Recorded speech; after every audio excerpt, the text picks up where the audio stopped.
Hi there students, welcome back to another video lesson.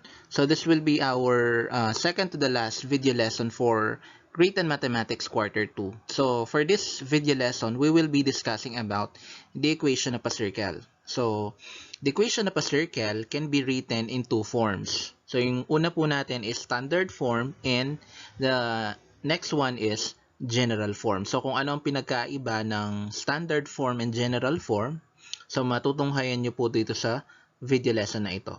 So let's start. So for the lesson objectives, we will illustrate the equation of a circle in standard form or known as center radius form and general form. And then we will also determine the center and radius of a circle given the equation. And then finally, after determining the center and radius of a circle given the equation, so we will graph the equation of circle in a coordinate plane. So let us have the standard form of the equation of a circle. So the standard equation of a circle, known as the center radius form with center at hk and a radius of r units, is the quantity of x minus h squared plus the quantity of y minus k squared is equal to r squared. So the values of h and k indicate that the circle is translated h units horizontally and k units vertically from the origin. Okay, so yung standard form ng equation of a circle, ayan po siya, wherein yung coordinates po ng center ng circle is represented by h and k. So yung h po natin dito is yung x coordinate and then yung k naman is yung ating y coordinate. So based dito sa statement, so yung values ng h and k indicates that the circle is translated h units horizontally. Okay, so yung h po nagmo-move siya horizontally and then yung k naman vertically siya from the origin. So, ginagraph natin yung equation ng circle using center tsaka radius. And then, may mga instances na yung center ng equation ng circle ay nasa origin. Okay, so yung origin po, ito po yung intersection ng y-axis tsaka x-axis, yung nasa gitna. Okay, so sinusulat natin yung standard form ng equation ng circle na kung saan nasa origin yung center as x squared plus y squared equals r squared. Ayan. So, nasan yung origin dito sa ating illustration? Ito po siya, yung nasa gitna, yung nakakulay blue. And then, itong guhit na yan, ito po yung ating radius. Okay, so radius wherein yung isang endpoint ng radius is nasa center and then yung isa naman nasa paikot ng circle. Okay.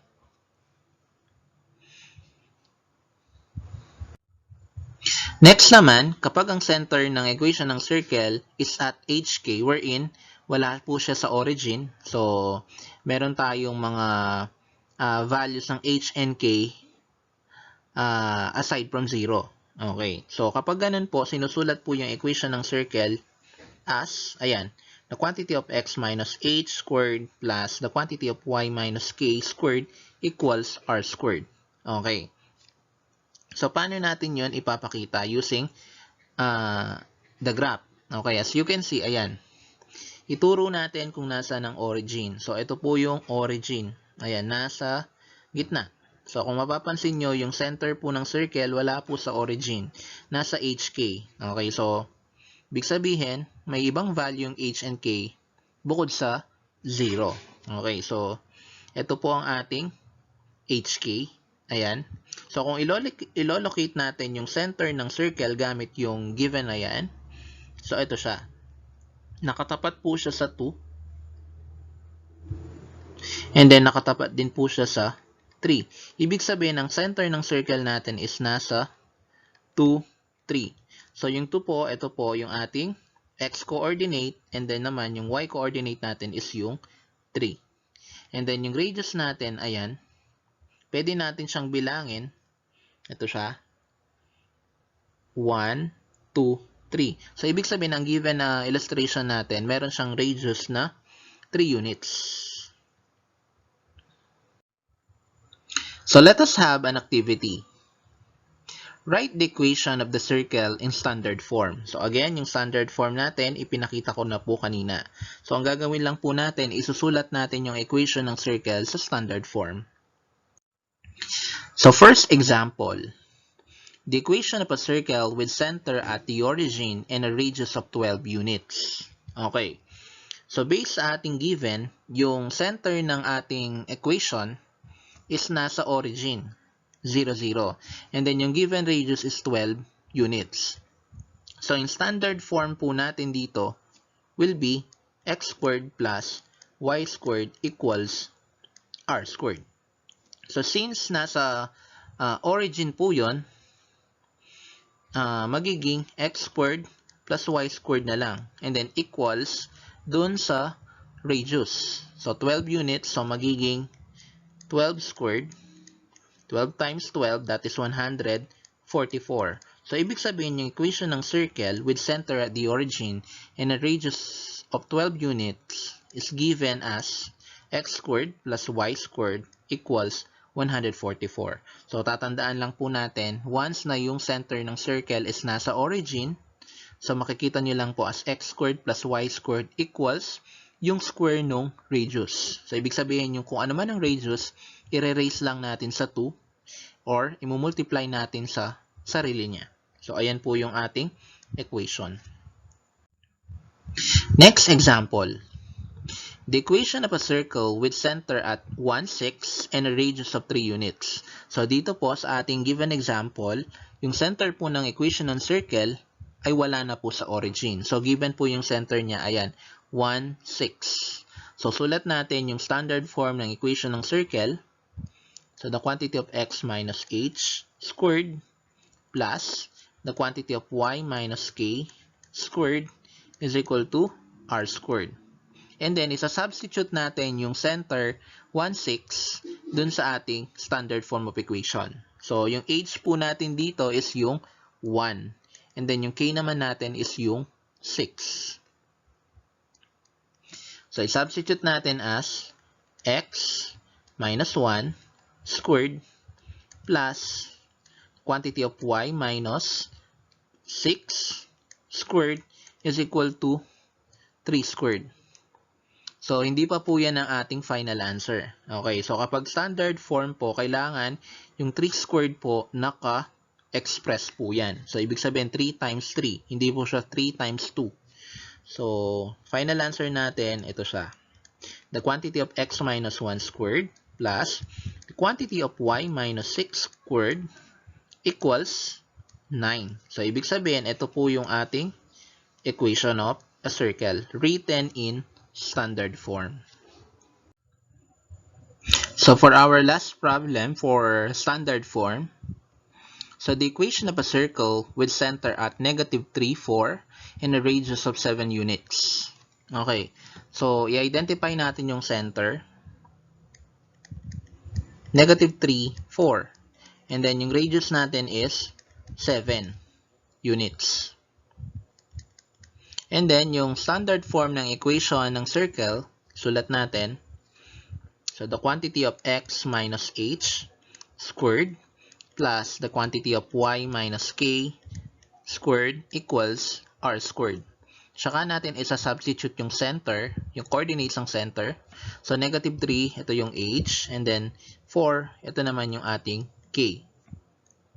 So, magiging x minus negative 3 squared plus quantity of y minus 4 squared equals 7 squared. And then, x minus negative 3. So, since subtraction po yan, we have to change the sign of the subtrahend. So, yung negative 3 magiging positive. And then, yung minus magiging plus. So, magiging x plus 3. Ayan, quantity squared plus the quantity of y minus 4 squared equals 7 squared. And then, kailangan natin express yung 7 squared. So our final answer will be the quantity of x plus 3 squared plus quantity of y minus 4 square is equal to 49. So this will be our final answer.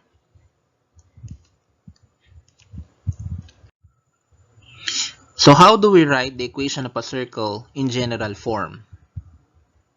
So to do that, kailangan muna nating malaman kung ano yung general equation ng circle. So the general equation of a circle is given by x squared plus y squared plus dx plus ey plus f is equal to 0, where d, e, and f are real numbers.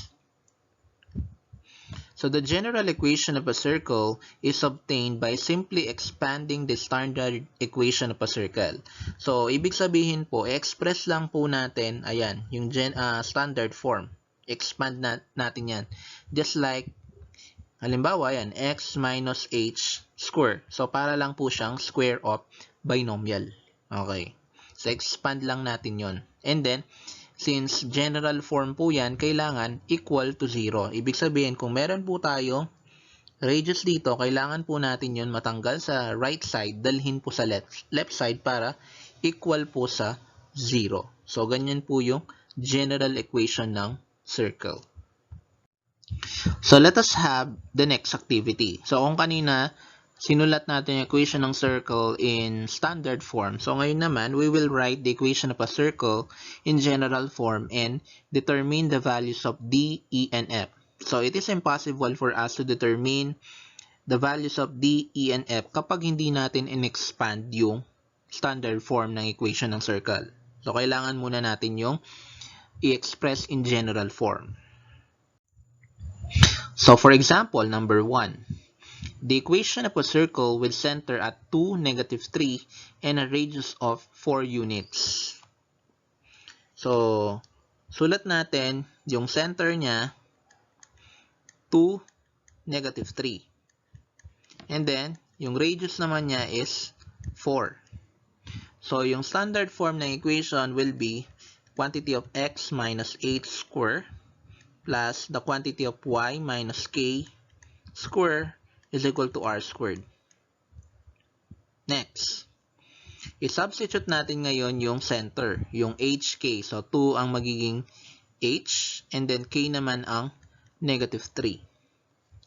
So, magiging x minus 2 quantity square plus quantity of y minus -3 square is equal to 4 square.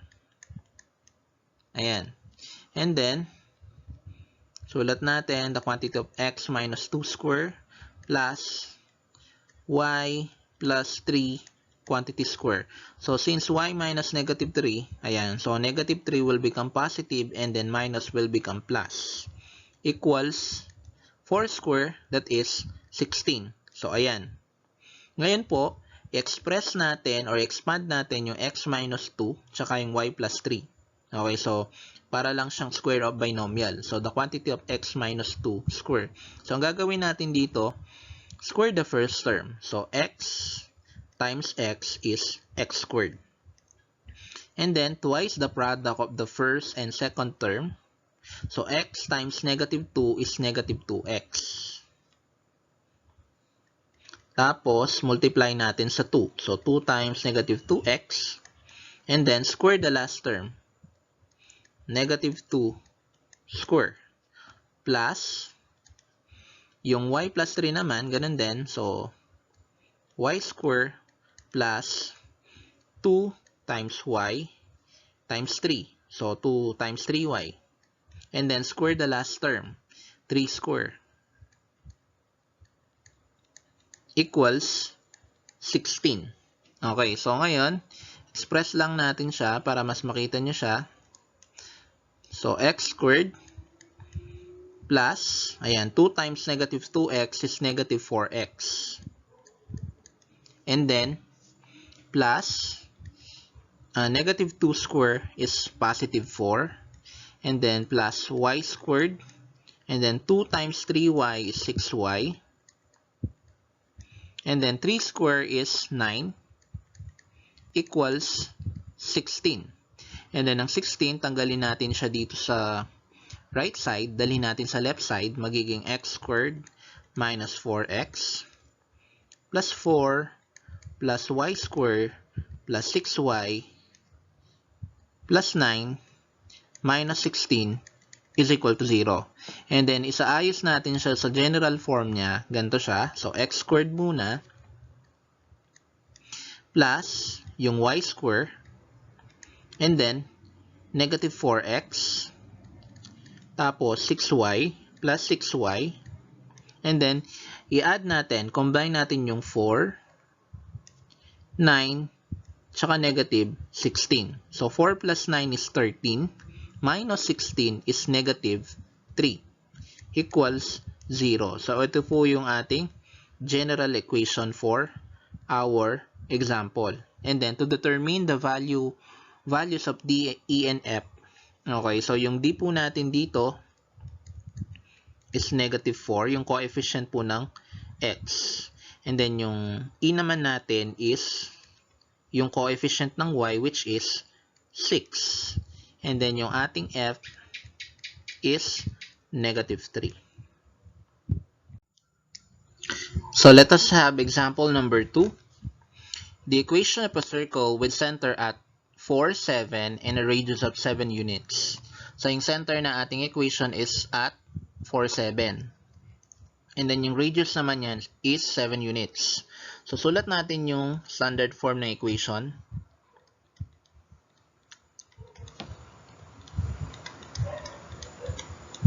Ayan. So, substitute natin ngayon yung h and k. So, magiging x minus 4 quantity square plus the quantity of y minus 7 squared is equal to r square. So, magiging 7 squared. And then, expand natin yung x minus 4 tsaka y minus 7. So, una muna, square the first term. So, x times x squared plus twice the product of the first and second term. And then, square the last term. Negative 4 squared plus, yung sa y minus 7 naman. So, y squared plus 2 times y times negative 7 plus yung square ng last term, negative 7 square equals 7 squared is 49. Next, x squared and then 2 times x times negative 4x, negative 4 is negative 8x. And then, negative 4 squared is 16. Copy natin yung y squared. And then, yung product ng 2y and negative 7 is negative 14y. And then, square ng negative 7 is 49 equals 49. So, and then, yung 49 sa right side, kailangan madala sa left side. So, magiging x squared plus y squared minus 8x minus 14y plus 16 plus 49 minus 49 equals 0. Okay. So, from this equation, sulat lang natin siya ulit. X squared plus y squared minus 8x minus 14y. And then, 49 minus 49 will become 0. So, matitira na lang po is 16. Plus 16 is equal to 0. So, yung final answer natin dito is x squared plus y squared minus 8x minus 14y plus 16 equals 0. And then, yung value ng d natin is negative 8. And then, yung e naman is negative 14. And then, yung f natin is 16. So, our final answer again, x squared plus y squared minus 8x minus 14y plus 16 is equal to 0. So, next is finding the center and radius of a circle given the equation. So how do we do that? So in order to determine the center and radius of a circle given the equation, simply transform the given equation in standard form. So the quantity of x minus h squared plus the quantity of y minus k squared is equal to r squared if the center is at hk. And then kapag naman yung center ng equation ng circle is at origin, so automatically yung center niya is 0, 0. And then yung i-identify na lang natin nun is yung radius. Okay, so kapag yung ating given equation naman is nasa general form, so yung general form natin, yung kanina, x squared plus y squared plus dx plus ey plus f is equal to 0. Ayan. So kailangan natin i-transform muna sa standard form. Ito.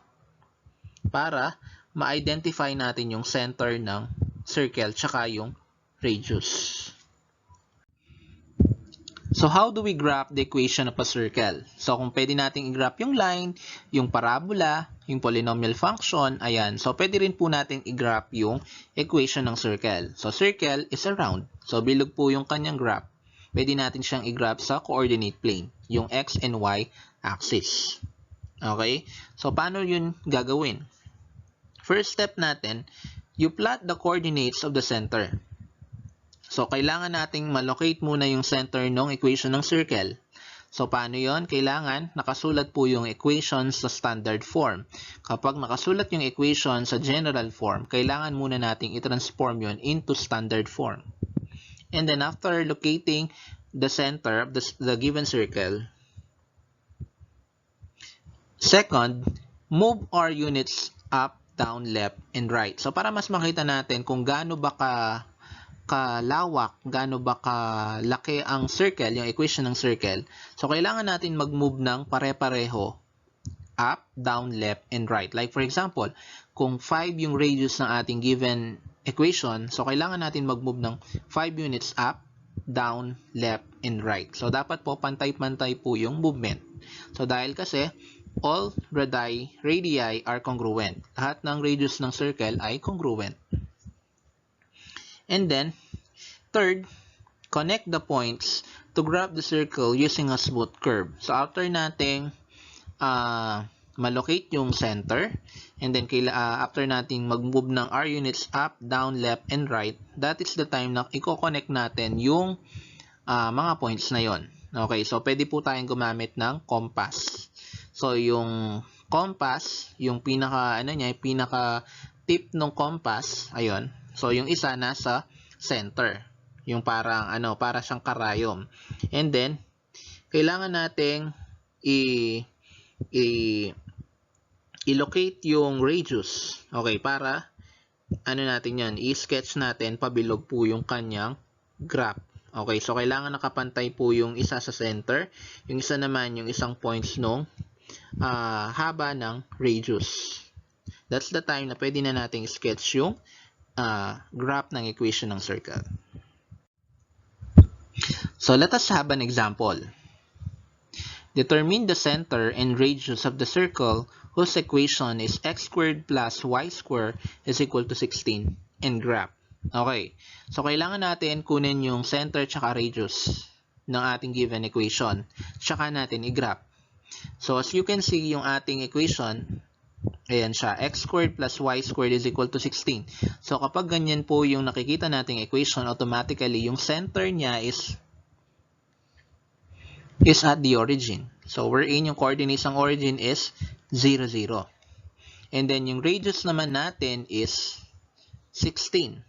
Okay, so since sinusulat yung equation natin as x squared plus y squared is equal to r squared. So, ibig sabihin, kailangan natin extract yung square root ng 16. So, magiging r squared is equal to 16.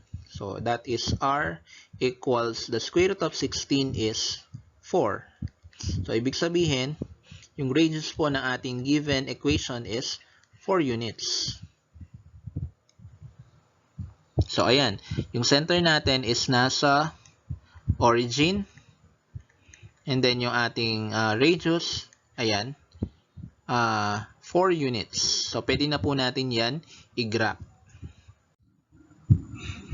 So, next thing we do is to graph the equation of a circle. So, yung step 1 natin, plot the coordinates of the center at the origin. So, yung origin, ito po yung point of intersection ng x and y axis. Ayun siya, nasa gitna. And then, next, move 4 units up, down, left, and right. So, una muna 4 units up, and then left, down, tsaka right. As you can see, yung movement natin, 4 units on all directions. Ayan, dito.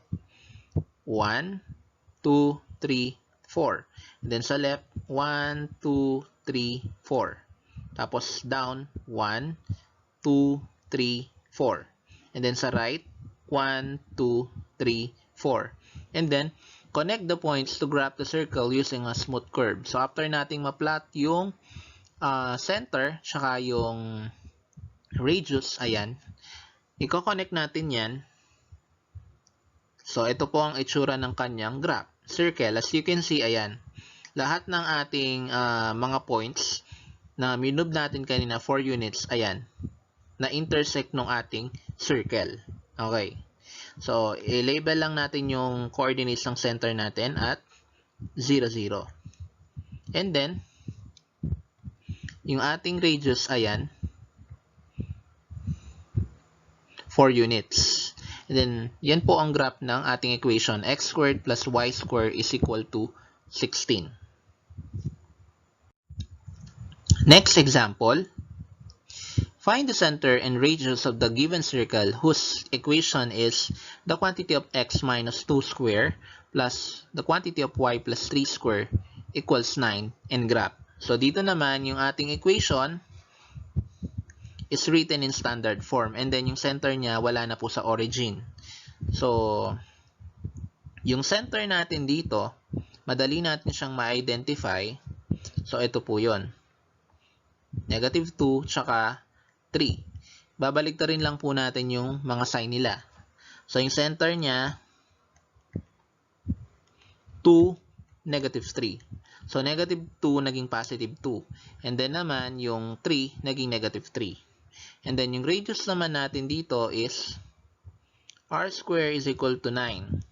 So, r is equal to square root of 9, and that is 3 units. So, yung center ng ating equation is at 2, negative 3, and then yung radius na is 3 units. So, again, to graph the given equation, we must plot the coordinates of the center. Yung center natin is at 2, negative 3. So, kung ilolocate natin yan,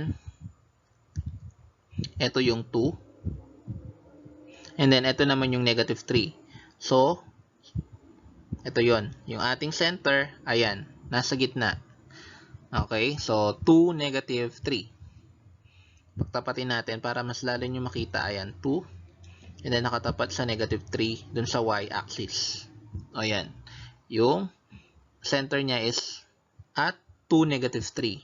And then, yung radius ng given equation natin is 3 units. So, ibig sabihin, kailangan nating mag-move ng 3 units to all directions. So, up, down, left, and right. So, una muna up, ayan.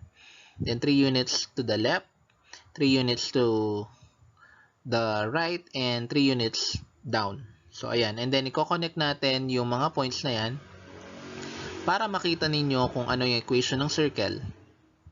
So, ayan po. So, yung ating radius, ayan, which is 3 units. So, ito po ang graph ng ating equation. So, again, yung equation natin, the quantity of x minus 2 square plus the quantity of y plus 3 squared is equal to 9. Kitang-kita naman is radius 3 units. By the way, kapag nakasulat po yung ating equation in standard form, kailangan po natin syempre kunin yung square root ng radius. So, minsan kasi yung mga estudyante, kung ano yung number na nakasulat dito, ayan, nasa right side, yun na daw ang radius. No, kailangan natin extract yung 9. So, magiging r squared is equal to 9. Square root of 9 is 3.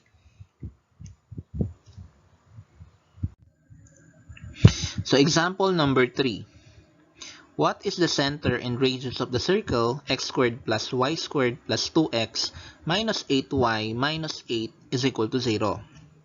So basically, yung ating equation is not written in standard form. Naka-general form po siya.